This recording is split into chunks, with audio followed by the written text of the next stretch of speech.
Delhi NCR से खबर, जहां पर सुबह एयर क्वालिटी इंडेक्स काफी ज्यादा खराब देखा गया। बहुत ज्यादा गिरावट इसमें दर्ज की गई है। एयर क्वालिटी इंडेक्स यानी कि AQI 300 पॉइंट्स को पार कर गया है। AQI के 300 पॉइंट्स पार कर जाना मतलब खतरे की घंटी। आसमान में धुंध छाई रही कल। आज की तस्वीर आप देख रहे हैं, माफ कीजिए, जहां आप देखेंगे कल भी ऐसी तस्वीरें सामने आई थी और इन सबके बीच में सबसे ज़्यादा दिक्कत हो रही है सांस लेने में लोगों को। लोग गैस चैम्बर में रहने जैसा महसूस करने लग चुके हैं। और देखिए, ऐसे में त्यौहार का समय है, दीपावली भी है। यमुना नदी तो आप जब उसकी तस्वीर देखेंगे तो हैरान रह जाएंगे। यमुना नदी में जहरीला झाग नज़र आया। सर्दी का मौसम आने वाला है। दिवाली की तारीख भी अब बेहद नज़दीक आ गई है। दिवाली में प्रदूषण खतरनाक स्तर पर पहुंच जाता है। तो अब आप समझ सकते हैं कि मौसम का हाल अभी से ख़राब होना शुरू हो चुका है, जबकि दिवाली 1 तारीख को है। मौसम विभाग IMD का यहाँ पर ये कहना है कि दिल्ली के तापमान में कमी का दौर जारी है। सुबह का तापमान 18 डिग्री सेल्सियस तक पहुँचा था।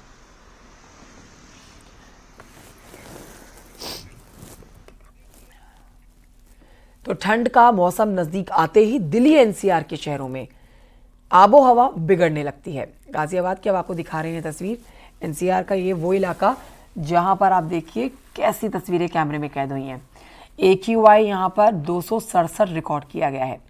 गुलाबी सर्दी का आगाज होते ही गाजियाबाद की आबो हवा जहरीली होना शुरू हो गई है। पॉल्यूशन बढ़ने पर दमा और अस्थमा मरीजों की परेशानियां बढ़ जाती हैं।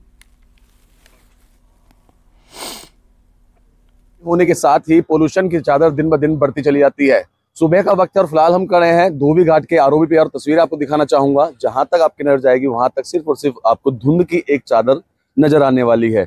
अगर बात की जाए पोल्यूशन लेवल की, तो अभी का जो AQI लेवल है, एयर क्वालिटी इंडेक्स है, वो तकरीबन 267 है, जो कि ऑरेंज जोन में है, जो खतरनाक की श्रेणी में भी आता है। आपको बता दें, इसमें सबसे ज्यादा परेशानी बुजुर्ग लोगों को एवं साथ ही छोटे बच्चों को होती है। अस्थमा और दमा के मरीजों को भी खासी दिक्कतों का सामना करना पड़ता है। जैसे जैसे दिवाली नजदीक आती है, वैसे वैसे इस मौसम में तब्दीली होती है और पोल्यूशन का जो स्तर है वो दिन ब दिन दिल्ली NCR सहित गाजियाबाद में बढ़ता जाता है। यही कारण भी है कि लाख तमाम दावे किए जाते हैं, लेकिन उन दावों को महज किताबी रूप में ही देखा जाता है। ये पहली बार ऐसा नहीं हो रहा है। हर साल इसी तरह के जो पोल्यूशन है वो बढ़ता है, लेकिन कई दावे बेशक किए जाते हैं, लेकिन जमीनी स्तर पर कोई काम नहीं होता है, जिसकी वजह से आम जनता को खासी दिक्कतों का सामना भी करना पड़ता है। कैमरा पर्सन सतीश के साथ अमित राणा, न्यूज़ 18 उत्तर प्रदेश। भदोही के ज्ञानपुर से पूर्व विधायक और माफिया विजय मिश्रा की पत्नी और करीबियों की संपत्ति जब्त की गई है। ईडी ने 14 करोड़ 39 लाख रुपए की संपत्ति जब्त की है। प्रयागराज, रीवा, दिल्ली में 12 करोड़ 54 लाख रुपए की संपत्ति जब्त की गई है। इसके अलावा 1 करोड़ 85 लाख रुपए की बैंक FD भी जब्त हुई है। आरोप के मुताबिक पूर्व विधायक विजय मिश्रा की पत्नी और उनके करीबियों के नाम पर ये संपत्ति थी। मनी लॉन्ड्रिंग एक्ट के तहत कार्रवाई की गई है। ईडी अब विजय मिश्रा की 25 करोड़ 46 लाख रुपए की संपत्ति को लेकर जो पूछताछ कर चुकी है, अब और परिवार के सदस्यों से पूछताछ की जा रही है।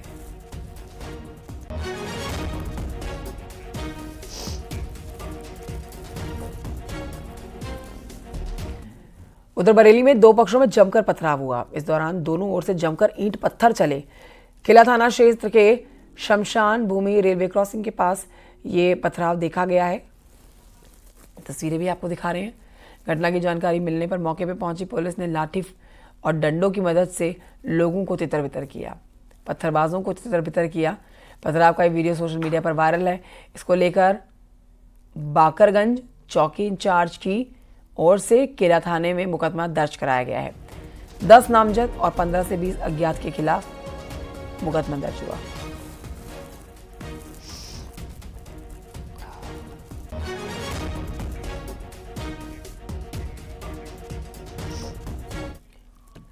लखीमपुर खीरी में शातिर ठगों ने नेपाल सरकार के एक बड़े अफसर से 2.5 लाख रुपए ठग लिए हैं। नेपाली करेंसी इंडियन करेंसी में बदलने के नाम पर ही ठगी की घटना को अंजाम दिया गया है। सचिव को पत्नी के इलाज के लिए इंडियन करेंसी की जरूरत थी। ठगी का शिकार अफसर नेपाल सरकार से पर्यटन उड्डयन मंत्रालय का सचिव है। नेपाली अफसर ने जब पुलिस से इसकी शिकायत की ठगी की घटना बताई। इसके बाद पुलिस ने ठगों से पैसा वापस कराया। पैसा मिलने के बाद उन्होंने योगी सरकार, यूपी पुलिस और लखीमपुर खीरी जिला प्रशासन का धन्यवाद अदा किया। मंत्री आदित्यनाथ योगी और इधर का खीरी पुलिस और पलिया पुलिस और डीएम साहब और कप्तान साहब और इंस्पेक्टर साहब और एसआई साहब, सबको मैं नेपाल के तरफ से, नेपाली जनता के तरफ से थैंक्स कहता हूँ, क्योंकि मेरा जो प्रॉब्लम था वो सोल्व कर दी थी, बहुत फास्ट सोल्व कर दी थी। प्रॉब्लम हो गया, सोल्व हो गया।